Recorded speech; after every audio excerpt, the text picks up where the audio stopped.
मनुष्य का जीवन केवल और केवल व्यवस्था बनाने में ही निकल गया महाराज। देखो, दो चीजें हैं, एक है आवश्यकता और एक है इच्छा। आवश्यकताओं की पूर्ति हो सकती है, लेकिन इच्छाएं तो अनंत हैं, इच्छाओं की पूर्ति नहीं हो सकती। अब आप लोग सोचेंगे कि महाराज आवश्यकता और इच्छा में क्या अंतर है, तो सुनो। आवश्यकता यह है कि आजकल सर्दी का समय है महाराज, सर्दी का समय चल रहा है, दिसंबर बीतने वाला है, जनवरी आने वाली है।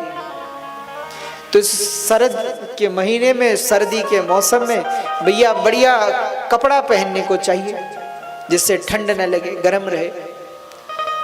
ये क्या है? आवश्यकता। तो इसकी पूर्ति हो सकती है, लेकिन इच्छा क्या है?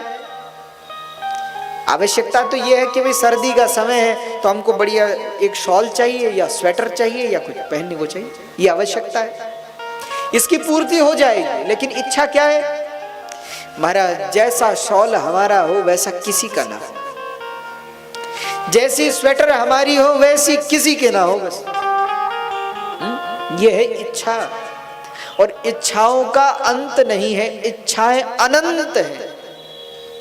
आवश्यकता क्या है? रहने को मकान चाहिए, भाई सर्दी गर्मी धूप बरसात से बचने के लिए मकान चाहिए, यह है आवश्यकता।